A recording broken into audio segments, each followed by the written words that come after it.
대학 7장 1절부터 8절입니다.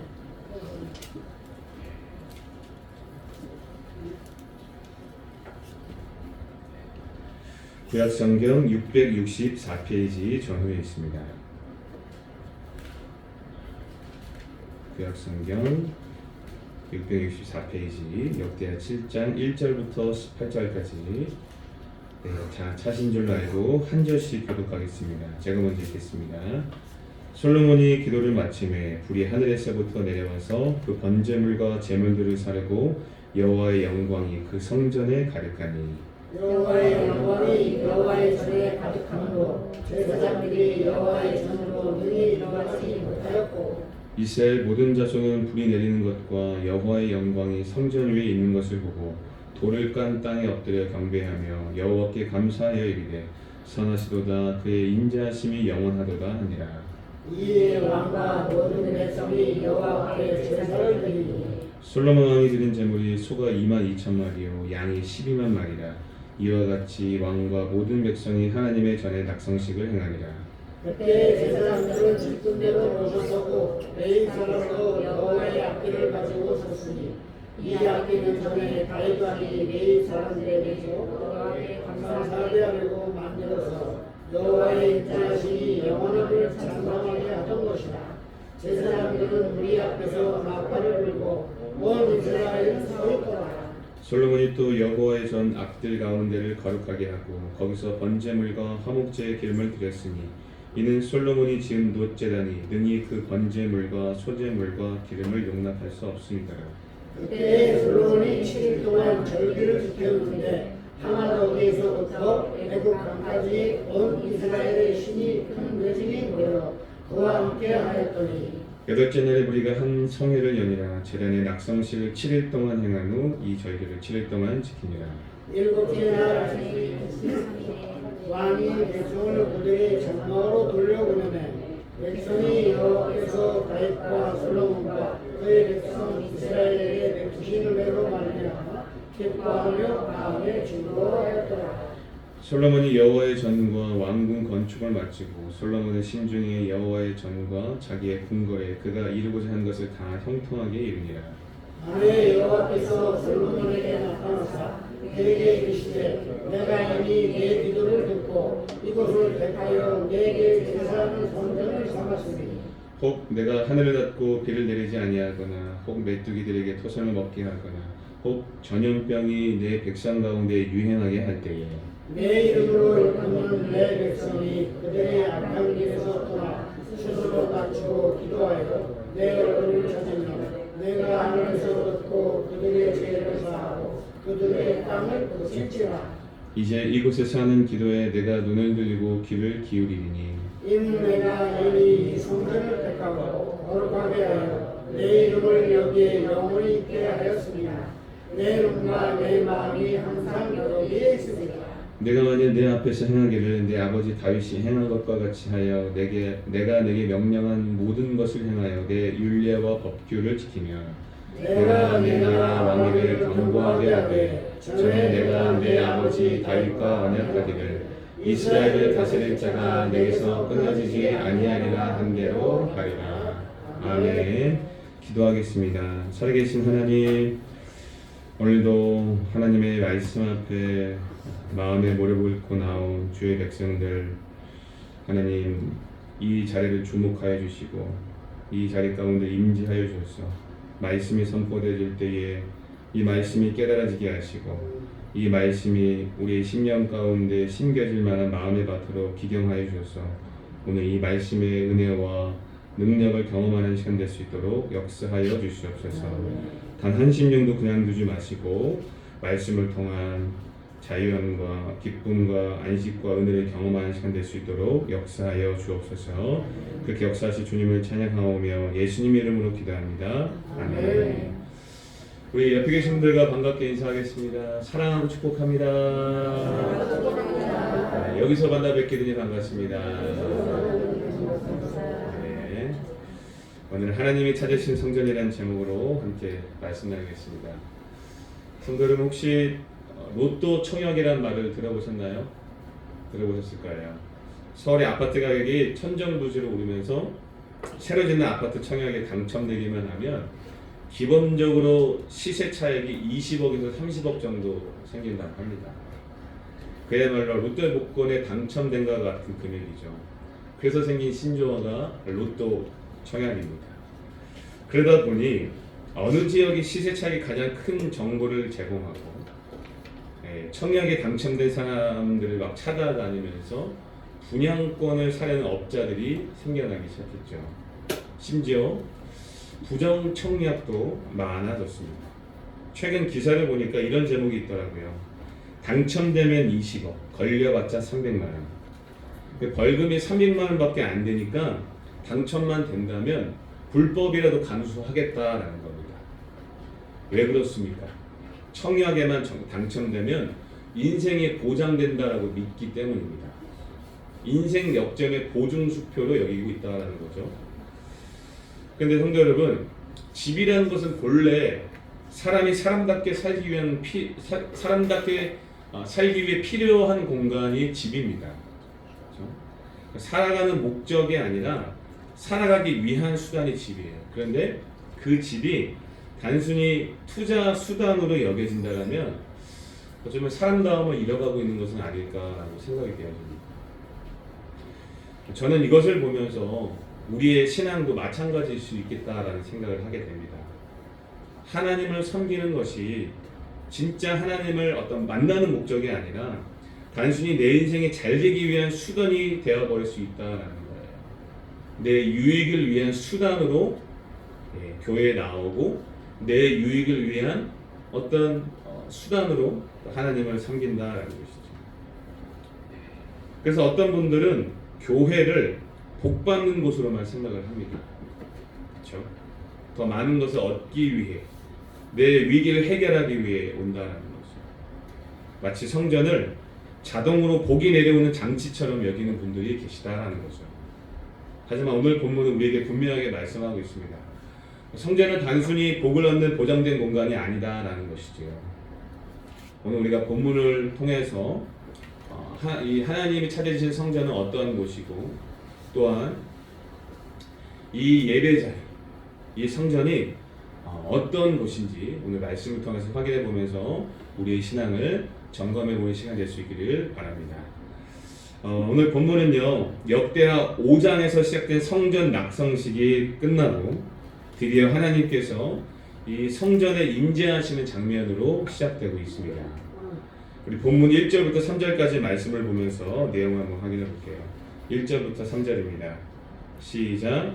솔로몬이 기도를 마치매 불이 하늘에서부터 내려와서 그 번제물과 제물들을 사르고 여호와의 영광이 그 성전에 가득하니 여호와의 영광이 여호와의 전에 가득하므로 제사장들이 여호와의 전으로 능히 들어가지 못하였고 이스라엘 모든 자손은 불이 내리는 것과 여호와의 영광이 성전 위에 있는 것을 보고 돌을 깐 땅에 엎드려 경배하며 여호와께 감사하여 이르되 선하시도다 그의 인자하심이 영원하도다 하니라. 아멘.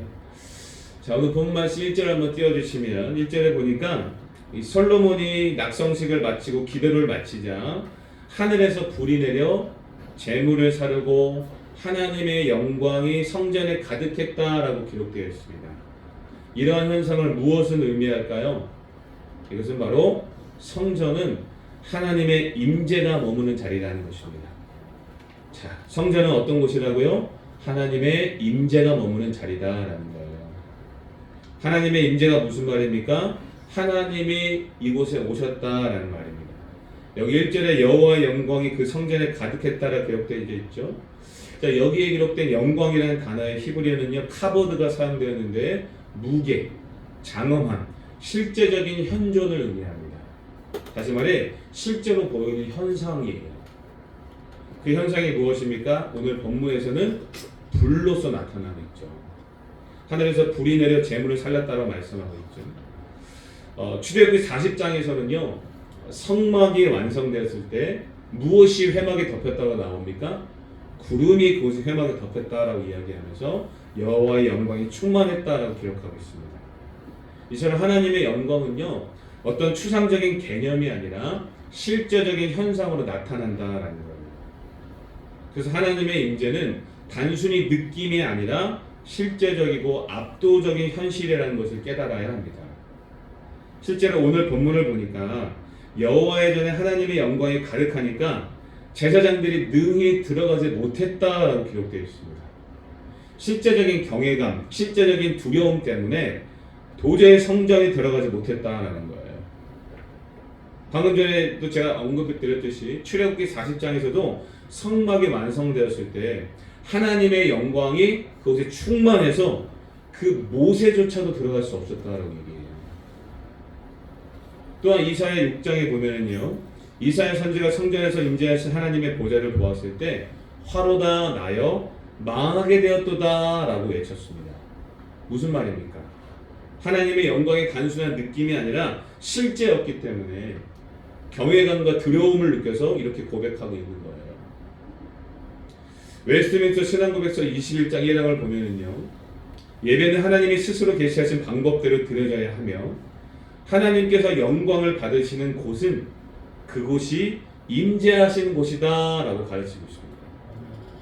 성전은 하나님의 임재가 중심이 되는 공간이다 라는 거예요. 자, 그렇다면 이쯤에서 성도님들께 질문을 한번 던져보도록 하겠습니다. 우리 성도님들은 이 예배의 자리에 나올 때 하나님의 임재를 얼마나 사모하고 계십니까? 성전이 하나님의 임재가 머무는 장소라면 우리는 하나님의 만남을 사모하는 마음으로 나와야 한다는 것입니다. 그런데 우리가 하나님의 만남을 사모하지 않는 이유가 뭘까요? 성도님 정말 하나님 임재 사모하세요? 아멘. 예. 입술로는 사실 고백하지만 정말로 우리의 마음 가운데는 그런 마음이 크게 자리 잡고 있지 않는 이유가 있습니다. 뭐냐면 성전에서 하나님을 만나는 것 자체가 얼마나 큰 은혜인지 잘 모르기 때문이에요. 하나님의 어떠하심을 모르는 무지 때문에 하나님을 사모하는 마음이 별로 없는 거죠. 세계 10대 부자 중에 한 사람이라고 불리는 워렌 버핏이라는 사람이 있어요. 이 사람과 점심 식사를 할 수 있는 자리를 경매를 붙였는데 2022년도에 얼마가 낙찰되는지 아십니까?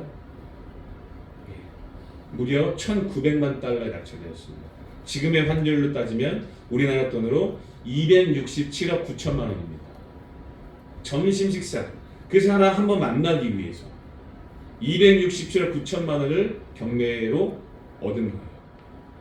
단순한 점심이 아니라 이 세계 최고의 투자자와 직접 대화할 수 있는 기회를 얻고 투자 철학들 배우면서 성공적인 투자자로 성장할 수 있게 되는 그런 기회의 장을 마련하는 겁니다. 실제로 이 만남 이후에 몇몇 사람들을 승승장구하면서 성공적인 투자자로 성장했다고 합니다. 이 워렌 버핏이라는 사람이 가지고 있는 영향력이 얼마나 큰지 그 만남 한 번에 그런 어마어마한 돈을 경매를 걸었다는 겁니다. 경매가가 높은 이유는 무엇이겠습니까? 그만큼 그와의 만남을 원하는 사람들이 많았다는 거예요. 경매에 낙찰된 사람이 얼마나 떨렸겠습니까? 내가 이 수백억을 주고서라도 내가 원하는 사람을 만나려고 했으니까 밤잠을 설쳤겠죠. 하늘며 온 우주 만물을 창조하시고 통치하시며 지금도 살아계셔 역사하신 하나님을 만나는데 그 만남이 얼마나 소중하고 가치 있는 자리인지를 모른다면 우리가 얼마나 무지하고 안타까운 인생이겠습니까? 눈앞에 보물이 있어도 보물인지를 모르는 것과 똑같은 겁니다. 너무나 설레어서 밤잠을 설친 정도는 되어야 되는 건 아니겠습니까? 역대하 6장 18절 말씀을 보시면요, 솔로몬이 성전을 다 짓고 낙성식을 하면서 기도를 하는데 뭐라고 기도하냐면 하나님이 참으로 사랑과 함께 땅에 계시리이까 보소서 하늘과 하늘들의 하늘이라도 주를 용납하지 못하겠거든 하물며 내가 건축한 이 성전이오리까 라고 고백해요. 무슨 말입니까? 하나님은요 이 땅에 그 어떤 것으로도 담을 수 없는, 그분을 품을 수 없는 분이다 라는 거예요. 하늘과 하늘들의 하늘이라도 그분을 용납하지 못한다는 겁니다. 그래서 웨스트민스터 소리림당 4번에서 하나님은 어떤 분이라고 소개합니까? 하나님은 영이시며 존재와 지혜와 능력과 거룩과 공의와 인자와 진실하심에 있어서 무한하시고 영원하시며 불변하신 분이다라고 소개를 합니다. 하나님은 영으로 존재하시는데 무한하시고 제한이 없다라는 말이죠. 영원하시며 시간과 공간의 제약을 받는 분이 아니래요. 불변하시다라는 것은 어떤 상황에서도 변하는 분이 아니다라는 겁니다. 쉽게 말해 공간에 제한되지 않으시고 어디에나 계시다라는 말입니다. 만물에 충만하게 계신 분이 우리 하나님이시래요. 이것을 하나님의 편재성이다라고 배웠죠. 이 땅의 것으로는 담을 수 없는 분이다라는 거예요. 너무나 커서. 그토록 위대하신 하나님이 지금 어디에 임재하신다는 거예요? 사람이 지은 집. 그렇죠? 사람이 지은 집에 이 성전에 임재하시겠다라는 거예요. 상상을 한번 해보십시오. 그토록 위대하신 분이 이토록 누추한 곳에 계시다는 거예요. 왜 오셨습니까? 왜 오시겠다라는 거예요? 자기 백성들과 소통하기 위해서 오시겠다는 거예요. 하늘에서 불이 내려 재물을 살렸다는 것은 하나님의 임재를 상징함과 동시에 그들의 제사를 받아주셨다라는 것입니다. 도대체 우리가 어떤 존재이길래 하늘과 하늘들의 하늘이라도 용납할 수 없는 그 위대하신 하나님이 사람이 지은 집 이 작은 성전에 왜 오셨냐라는 거예요. 자기 백성들 만나러 오셨다는 거예요. 그래서 3절 마지막 부분에 보면은요, 이 이스라엘 백성들이 그분의 선하심과 인자하심을 찬양하고 있습니다. 여기에 기록된 인자하심이라는 단어는요, 히브리어 헤세드라는 단어인데 언약적 사랑을 의미하거든요. 자기 백성을 사랑하시되 끝까지 사랑하시는 그 언약적 사랑을 성취하기 위해 그 위대하신 하나님 이 땅에 내려오셨다는 거예요. 그러므로 성도 여러분, 우리가 성전에 출입할 때마다 이 예배 드리러 나올 때마다 오늘 하나님이 여기에 계신다라는 인식을 하고 계셔야 돼요. 물론 우리 하나님은 모든 곳에 편재하여 계시지만 성전은 하나님이 자기 백성들과 만나는 공식적인 자리다라는 겁니다. 그래서 우리가 성전에 출입할 때마다 하나님을 만난다는 마음의 자세로 나오셔야 된다는 거죠. 우리가 공동체로 모여 있지만 하나님 앞에 단독자 1대1로 서는 마음으로 두려움과 그 경외하는 마음으로 하나님 앞에 나오실 수 있어야 된다는 거죠. 오늘의 만남을 통해 하나님은 나에게 어떤 은혜를 주실까? 이런 사모함이 기본적으로 창착이 되어져 있어야 된다는 거죠. 그러한 사람들만이 하나님의 영광과 임재를 경험할 수 있습니다. 하나님의 임재를 사모하지도 않는데 하나님이 이곳에 찾아오시겠습니까? 하나님은 당신에 대한 사모한 자들에게 찾아오십니다. 사모하지도 않는데 오실 수가 없는 거예요. 그럴 수가 없는 겁니다. 요즘 교회들 얼마나 멋있고 잘 지어졌습니까? 하지만 건물이 아무리 크고 화려해도 하나님의 임재가 없다면 그것은 단순한 콘서트홀이나 강연장이 될 뿐입니다. 그저 목사들을 통해 그냥 좋은 교훈 정도 듣고 가는 정도의 개념이다라는 거예요. 그러나 이것이 주의전이 하나님을 만나는 자리임을 인식하고 두렵고 떨리는 마음으로 나올 때에 하나님은 말씀과 기도를 우리에게 역사하시고 임재하여 주실 것입니다. 그러므로 사랑하는 성도 여러분, 우리 하나님의 임재를 사모하는 진정한 예배자가 될 수 있기를 축복합니다. 그래서 모든 예배의 자리마다 그분과의 만남을 통해 그분의 선하심과 인자하심을 노래하고 영광 돌리는 복된 예배자가 될 수 있기를 예수님의 이름으로 축복합니다. 이제 12절과 14절까지 한번 읽어볼게요. 12절부터 14절까지 말씀을 읽어보겠습니다. 시작. 밤에 여호와께서 솔로몬에게 나타나사 그에게 이르시되 내가 이미 내 기도를 듣고 이곳을 택하여 내게 제사하는 성전을 삼았으니 혹 내가 하늘을 닫고 비를 내리지 아니하거나 혹 메뚜기들에게 토산을 먹게 하거나 혹 전염병이 내 백성 가운데 유행하게 할 때에 내 이름으로 일컫는 내 백성이 그들의 악한 길에서 떠나 스스로 낮추고 기도하여 내 얼굴을 찾으면 내가 하늘에서 듣고 그들의 죄를 사하고 그의 땅을 고칠지라. 아멘. 방금 읽은 구절은요, 솔로몬이 성전 봉헌 제사와 이 장막절 제사까지 다 드린 이후에 하나님이 솔로몬에게 나타나셔서 말씀으로 응답하시는 장면이에요.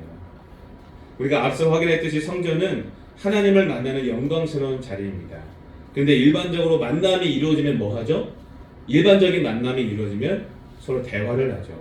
다시 말해 성전은 하나님의 영광을 보는 곳만이 아니라 하나님과 소통하는 자리다라는 거예요. 좀 더 구체적으로 말하면 성전은 하나님의 말씀이 선포되는 자리라는 것입니다. 자, 성전은 어떤 곳이라고요? 하나님의 말씀이 선포되는 자리다라는 것입니다. 성도 여러분, 축복은 그냥 내려지는 게 아닙니다. 그냥 교회만 출입한다고 해서 축복을 받는 게 아니에요. 많은 성도님들이 착각하는 것 중에 하나는 교회 열심히 출입하고 신앙생활 열심히 하면 하나님이 복 주신다라고 생각합니다. 아니요, 그렇지 않습니다. 성전은 그런 곳이 아니에요. 성전은 하나님이 말씀하시는 자리이고 말씀으로 성도들을 변화시키는 자리예요. 웨스트민스터 신앙고백서 21장 5항을 보면요, 공예배에서 말씀 낭독과 강해는 하나님의 교회 백성에게 말씀하시는 가장 중요한 수단이다라고 가르칩니다. 성전에 나올 때 말씀을 듣기 위해 여러분들 나오셔야 된다는 거예요. 여러분들 13절부터 보시면 하나님이 뭐라고 말씀하십니까?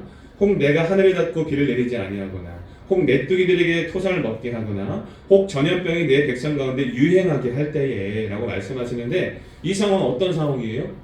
어떤 상황입니까? 이스라엘 백성들이 하나님께 범죄했을 때 주시는 형벌입니다. 그렇죠? 보통 이럴 때 이런 상황들이 생기잖아요. 이런 상황을 이스라엘 백성들이 맞이할 수 있다라는 거예요. 근데 이런 상황이 이스라엘 백성들에게 있겠습니까? 오늘 살고 있는 우리들에게도 일어나고 있어요. 하나님이 자기 백성들이 정말로 사랑하신다면 사랑의 막대기를 들어서라도 깨닫게 하시려고 이런 일들을 주신다는 거죠. 근데 문제는 뭐냐면 이런 상황에서도 하나님께 나와 복을 구하는 사람들이 있다는 거예요. 이런 상황에서도 내가 주일날 빠지지 않게 잘 나오고 헌금 생활도 이 정도면 잘하는 편이고 교회 봉사도 나름 잘하고 있으니 복 달라는 겁니다. 사업체가 어려워졌습니다. 자녀들에게 힘든 일이 생겼습니다.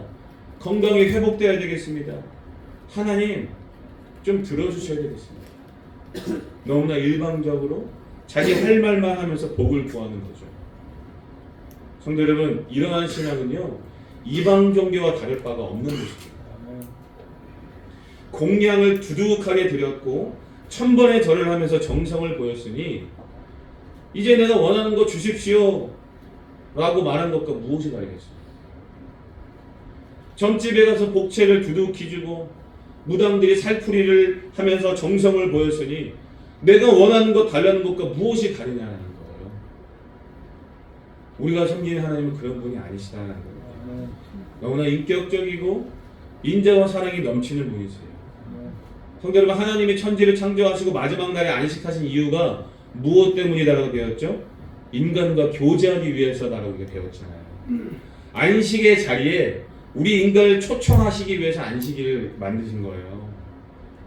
그래서 당신의 형상을 따라 지정의를 담게 하신 겁니다. 교제하기 위해서. 그래서 우리가 성전을 찾을 때 하나님의 만남을 사모하되 내 할 말만 잔뜩 들고 가서 말할 것이 아니라 그분의 말씀을 듣기 위한 만남이어야 된다는 것입니다. 그러니까 성전은 하나님의 말씀을 듣고 반응하기 위한 자리로 인식해야 됩니다. 왜냐하면 그래야 우리가 살 수 있는 존재다라는 거예요. 그것이 우리의 정체이기 때문입니다. 너희가 내 사랑하는 자녀니까 이 땅에서 잘 먹고 잘 사는 것도 좋지만 내가 진짜로 너희에게 원하는 것은 사람들이 너희가 내 백성인 것을 알았으면 좋겠어. 하나님이 이런 마음으로 우리에게 이 말씀을 주시는 거예요. 너희가 내 백성이면 좋겠어. 세상 사람들이 바라봤을 때 너희가 내 말을 듣고 잘 지키면 사람들은 너희가 내 백성인지 알게 될 거야. 요거 들으러 가는 겁니다. 출애굽기 19장 5절 말씀을 보면요, 하나님이 이스라엘과 언약을 맺을 때 뭐라고 말씀하시냐면 너희가 내 말을 잘 듣고 내 언약을 잘 지키면 너희는 모든 민족 중에서 내 소유가 되겠고 제사장 나라가 되며 거룩한 백성이 되리라 라고 말씀하셨습니다. 하나님의 말씀을 잘 듣고 지키면 하나님의 소유로 삼으시겠대요. 성도 여러분, 이게요 무슨 말인지 아세요? 하나님의 소유가 된다는 개념 생각해 보셨나요? 천지를 창조하신 하나님이 무엇이 부족해서 이스라엘을 자기 소유로 삼겠습니까? 여러분, 소유라는 것은요 내가 원하기 때문에 소유한 거거든요. 내가 뭔가 부족함이 있기 때문에 그 소유를 통해서 채우는 거예요, 사실. 근데 천지를 창조하신 하나님이 무엇이 부족해서 이스라엘을 자기 소유로 삼으시겠습니까? 그 부족함이 없으신 분이, 소유가 필요 없으신 분이 이스라엘을 자기 소유로 삼겠다는 것은요 어떻게 하시겠다는 거예요? 무엇보다도 소중하게 삼겠다는 의미예요. 다시 말해, 하나님의 말씀을 잘 듣고 지키면 하나님이 복 주시겠다라는 거예요. 그래서 열방이 너희가 내 백성인 것을 알았으면 좋겠다는 거예요. 그래서 저 열방이 하나님의 살아계심을 나타내는 제사장 나라로 너희들 삼게 하시겠다는 거예요. 어떻게 하면요? 하나님의 말씀을 듣고 지키면. 이처럼 하나님의 말씀을 듣고 반응해야 살 수 있는 존재가 이스라엘의 정체요, 우리의 정체다라는 거예요. 제가 앞서 워렌 버핏과의 점심을 언급드렸는데 그 만남에서 둘 중에 누가 말을 많이 할까요? 워렌 버핏이 말을 많이 하겠죠. 왜 그렇습니까? 이 워렌 버핏에게 성공적인 투자 노후를 듣기 위해서 만난 것이기 때문이겠죠. 그래서 어떻게 해서든지 자기 말을 줄이고 어떻게 해서든지 이 사람의 말을 듣기 위해서 만난 거예요. 그래서 그 수백억을 들여서까지 경매에 참여한 건 아니겠습니까? 그런데 우리는 주객이 전도된 거죠. 내 할 말만 잔뜩 하고 돌아가서 하나님이 살아계신 거 맞냐라고 생각을 합니다. 그래서 듣기 싫은 말은 듣지도 않아요. 듣기 좋은 말만 하는 교회를 찾아갑니다. 그러니까 하나님께서 비를 내리지 않게 하시고 메뚜기들에게 토산을 뜯기게 하시며 전염병이 돌아 죽어가고 있는데도 깨닫지 못하는 거예요. 그래서 하나님이 솔로몬에게 이렇게 말씀하시는 겁니다. 우리 14절 말씀 한 번 더 읽어볼까요? 14절입니다. 시작. 내 이름으로 일컫는 내 백성이 그들의 악한 길에서 떠나 스스로 낮추고 기도하여 내 얼굴을 찾으면 내가 하늘에서 듣고 그들의 죄를 사하고 그들의 땅을 고칠지라. 아멘. 여기서 악한 길에서 떠난다는 말은 히브리어로 슈부인데 돌아서다라는 의미이고요. 구약에서 회개를 설명할 때 핵심적인 단어라고 합니다. 또한 스스로 낮추다라는 말은 히브리어로 아나라는 단어인데 자신을 낮추고 겸손히 복종한다라는 뜻입니다. 그러므로 여호와의 얼굴을 찾을 때 어떤 심령으로 나와야 된다는 거예요? 회개와 겸비함으로 나와야 된다는 거예요. 하나님이 여러 가지 사건을 통해서 우리에게 말씀해 주실 때에 먼저는 삶의 돌이킴, 즉 진정 회개가 있어야 되고요. 둘째는 뭐냐면 겸비함, 스스로 복종하고 낮춘다고 얘기했죠. 다시 말해서 내가 원하는 거 말고 어떤 말씀이든지 복종하고 순종하겠다는 겸손한 심령으로 나와야 된다는 거예요. 하나님이 어떻게 말씀하시든지 간에 내가 그 말씀 듣기 위해서 나왔습니다 라는 마음으로 주의 전에 출입해야 된다는 거예요. 그러면 하나님 어떻게 하시겠다는 거예요? 내가 너희의 죄를 용서하고 너희의 땅을 고칠 것이다 라고 말씀하고 있는 거예요. 성전을 찾아 여호와의 얼굴을 구하되 회개와 겸비하는 심령으로 나와야 하나님이 진정한 회복을 허락해 주신다는 거예요. 그러므로 성전은요 은혜를 회복하는 자리이기도 합니다. 믿으시면 아멘 하시고 성전은 은혜를 회복하는 자리이기도 해요. 하나님이 말씀하셨을 때 그 말씀을 듣고 내가 순종하면 그렇죠? 은혜를 회복되는 자리다. 자, 그러나 19절과 20절을 보시면 그러나 19절과 20절을 보시면 함께 읽어볼까요? 19절 20절 눈을 한번 읽어보실게요. 자, 같이 한번 읽어볼까요? 예, 시작. 그러나 너희가 만일 돌아서서 내가 너희 앞에 둔 내 율례와 명령을 버리고 가서 다른 신들을 섬겨 그들을 경배하면 내가 너에게 준 땅에서 그 뿌리를 뽑아내고 내 이름을 위하여 거룩하게 한 이 성전을 내 앞에서 버려 모든 민족 중에 촉담거리와 이야기거리가 되게 하리니 라고 말씀하셨습니다. 네.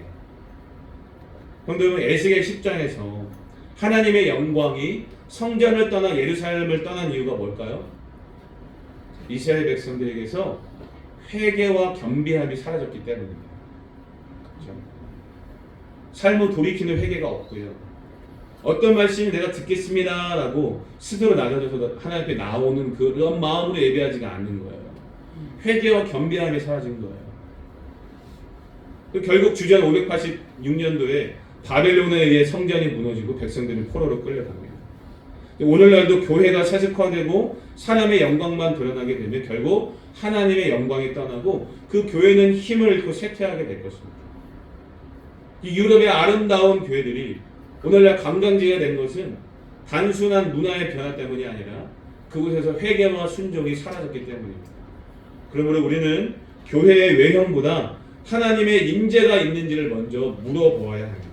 말씀 앞에 우리가 반응하고 있는지를 물어봐야 되고요. 말씀으로 내 삶을 점검하고 있는지를 우리가 돌아볼 때에 하나님께서 이전에 임재하신다는 사실을 믿으시기 바랍니다. 성도 여러분, 성전은 하나님이 말씀하신 자리이고 말씀으로 성도들을 변화시키는 자리이며 은혜를 회복하는 자리입니다.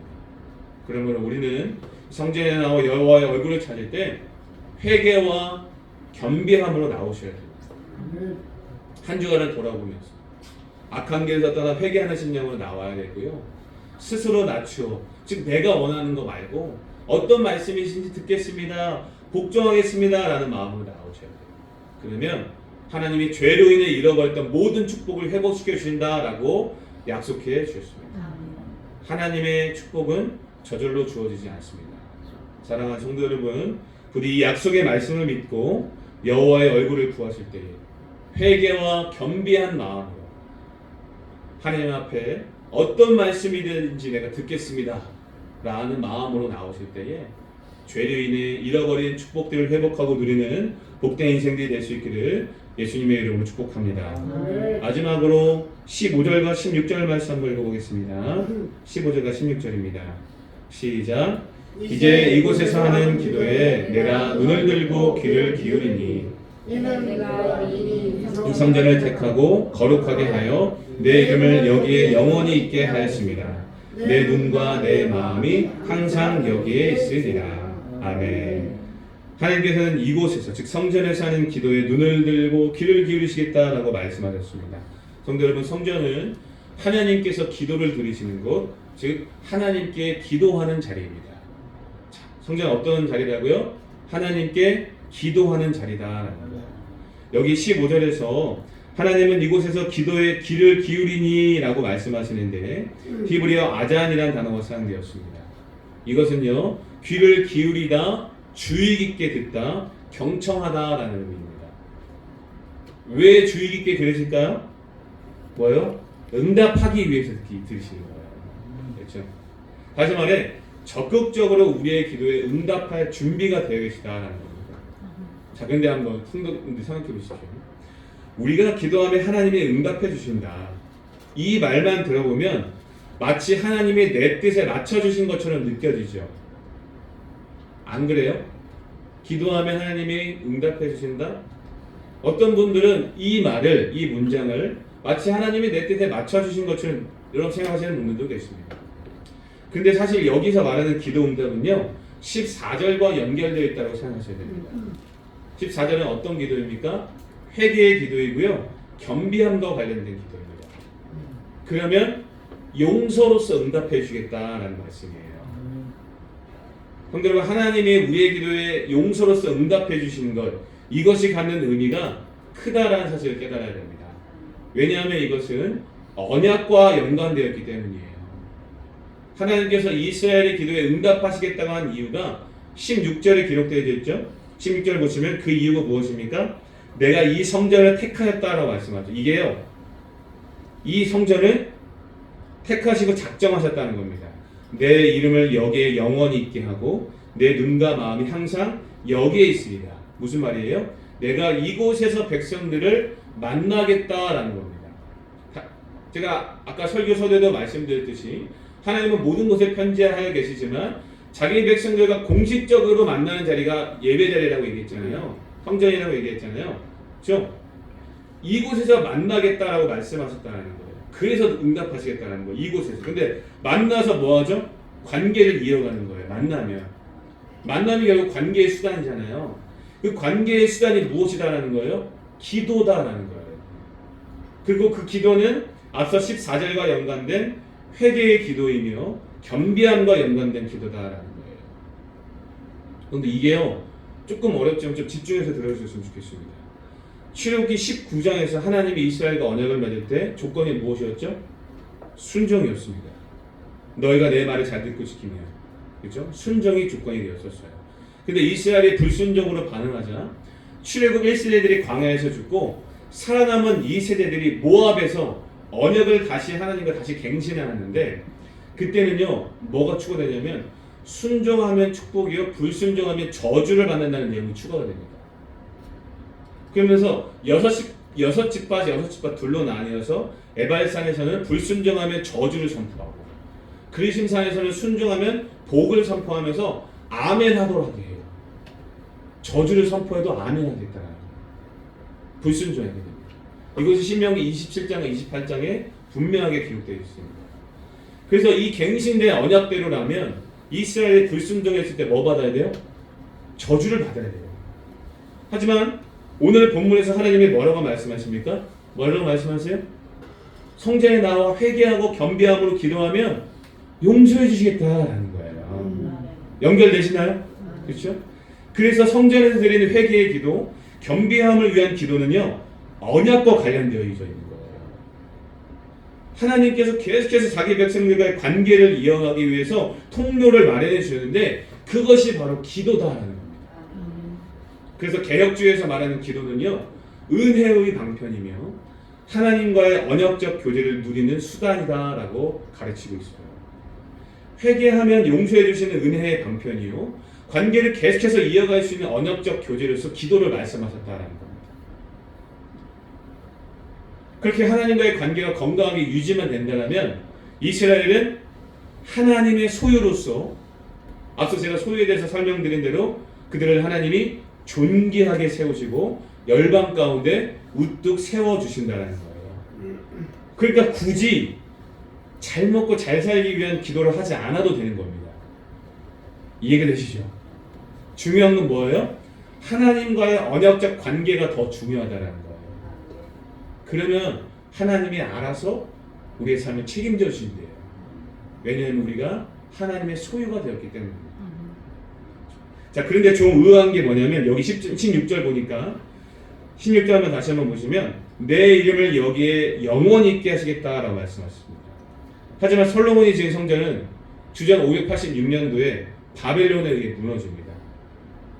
그러면 하나님의 약속이 성취되는 것 아닙니까? 성취되지 않는 것 아닙니까? 심지어 언약관계까지 깨지는 거 아니에요 라고 생각할 수 있겠지만 사실 이 약속은요 하나님께서 누구를 보내주시겠다는 약속일까요?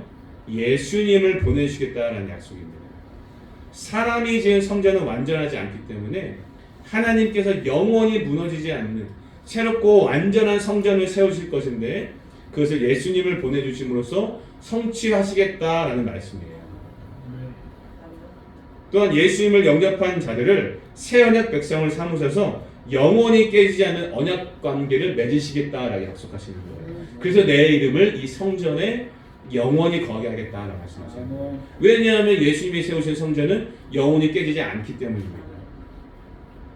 요한복음 2장 19절에서 예수님은 성전에서 장사한 자들 다 내쫓으신 다음에 뭐라고 말씀하셨냐면 너희가 이 성전을 헐어버려라. 왜냐하면 내가 사흘 동안에 이 성전을 지을 것이기 때문이다 라고 말씀하셨어요. 이건 무슨 말씀인지 아시죠? 예수님께서 말씀하신 성전은 돌로 지은 건물이 아니라 예수님의 몸을 상징하는 겁니다. 십자가에서 죽으셨다가 사흘 만에 부활하심으로써 당신의 몸을 하나님의 임재가 거하시는 참 성전으로 세우시겠다라는 거예요. 그러니까 더 이상 성전은요 장소의 개념으로서의 개념이 사라진 겁니다. 이때부터. 그래서 요한복음 4장에 보면요 수가성 여인과 예수님이 예배에 대해서 대화하는 장면이 나오는데 예수님이 뭐라고 말씀하시냐면 이 산에서도 말고 예루살렘에서도 말며 영과 진리로 예배할 때가 온다라고 말씀하셨어요. 장소랑 상관없이. 더 나아가 하나님은 그렇게 예배하는 자들을 찾으신다라고 말씀하셨습니다. 영과 진리로 예배하는 자들, 예수님을 영접하고 성령의 인도를 따라 드린 예배의 자리에 우리 하나님께서 임재하시고 찾아오시겠다라는 거예요. 그러므로 성도 여러분, 우리가 성전에 나와 기도할 때 하나님과의 관계를 회복해 주신 예수님 의지하여서 나오실 수 있기를 바랍니다. 예수님 의지하여 하나님과의 관계에 집중하실 수 있기를 바라요. 뭐 다른 기도하지 말라는 게 아니라 우선적으로 우리의 기도는 하나님과의 언약 관계를 위한 것이면 잊어버리면 안 된다라는 겁니다. 그래서 우리가 기도할 때 누구의 이름으로 기도하는 겁니까? 예수님의 이름으로 기도드립니다라고 고백하는 거예요. 사랑하는 성도 여러분, 부디 우리의 기도가 어떤 개인적인 소원 정도로 그치는 것이 아니라 먼저 하나님과의 언약적 관계를 회복하기 위한 기도가 될 수 있기를 축복합니다. 그리스도의 이름을 의지하여 하나님과 더 가까워지고 건강한 관계 안에서 기도의 축복을 누리는 복된 인생이 될 수 있기를 예수님의 이름으로 축복합니다. 말씀을 마치겠습니다. 자, 오늘 우리는 솔로몬이 지은 성전 낙성식을 통해 하나님께서 찾으시는 성전은 어떠해야 하는지를 배웠습니다. 자, 성전은 하나님이 임재하시는 자리이기 때문에 어떠한 마음으로 나오셔야 된다라고요? 어떠한 마음으로요? 사모하는 마음으로 나오셔야 됩니다. 말씀이 선포되는 자리이기 때문에 회개하고 겸비한 심령으로 나오셔야 됩니다. 그렇죠? 그리고 하나님은 기도를 응답하시는 이 성전에서 응답하시는 분이시기 때문에 우리가 하나님과의 관계에 더 집중해야 된다는 것을 깨닫게 되었습니다. 자, 그런데 무엇보다도 우리가 이 예배당을 출입할 때에 누구를 의지해야 된다고 배웠죠? 예수님 의지하셔야 됩니다. 왜냐하면 이제 하나님의 임재는 예수님 안에 충만히 그리고 영원히 거하시고 계시기 때문입니다. 그 예수님이 우리 안에 거하실 때에 우리는 성령 하나님을 모시는 거룩한 성전이 되는 것입니다. 그래서 우리 안에 내주하시는 성령께서 예수님이 가르쳐 주신 말씀을 생각나게 하실 때에 우리는 어떻게 반응해야 되겠죠? 회개와 겸비함으로 반응할 때에 우리의 삶을 새롭게 세워 가시는 겁니다. 그리고 더 나아가 무엇보다 예수님의 이름으로 무엇이든지 하나님께 기도하면 응답하시는 놀라운 언약적 관계도 우리에게 허락하셨습니다. 그럼 우리 예수 안에 있으면 영원히 여호와 이름을 부르고 찬양하는 성전된 삶을 살아갈 수 있게 된다는 것입니다. 성도 여러분, 이것이 복음입니다. 복된 소식이에요. 전혀 복되게 안 듣고 계시네요. 복된 소식으로 안 들리십니까? 네, 복된 소식을 들리고 계시죠? 네. 우리가 예수님을 믿는 순간 모든 얽매이는 것에서 자유해지고 단번에 해결되는 은혜를 얻게 되는데 이것이야말로 복된 소식 아니겠습니까? 그러므로 우리 공동체가 예수로 충만한 공동체, 그렇게 예수 안에서 영과 진리로 예배하는 공동체가 되어서 하나님의 임재가 충만한 교회가 되었으면 좋겠습니다. 그리고 더 나아가 우리의 몸이 하나님이 찾으시는 거룩한 성전이 되었으면 좋겠습니다. 그래서 우리 공동체가 아니라 우리 개인의 삶 가운데서도 하나님의 영광의 현현이 나타나 어떤 설명할 수 없는 기적 같은 은혜들도 좀 경험해보고 그 은혜를 지역사회와 이웃들에게 흘려보내며 그렇게 하나님의 살아계심을 나타내는 우리 교회로 세워질 수 있기를 소망합니다. 우리 함께 오늘 말씀을 생각하시면서 함께 결단하는 시간을 갖도록 하겠습니다.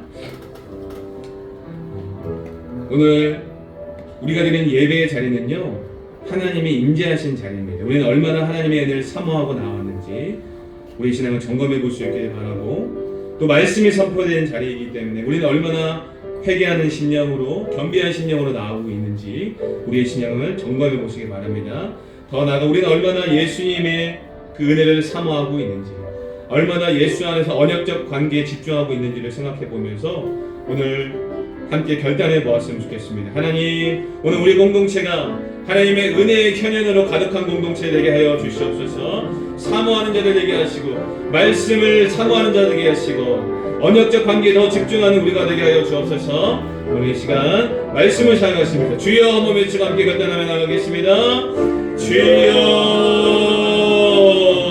살아계신 하나님 아버지, 오늘도 귀한 시간 귀한 말씀을 통하여 오늘 우리 안에 귀한 깨달음 가운데 주시어 고맙고 감사드립니다. 살아계신 하나님 아버지, 오늘도 귀한 말씀을 통하여 우리의 신앙과 삶을 다시 한번 점검해 봅니다.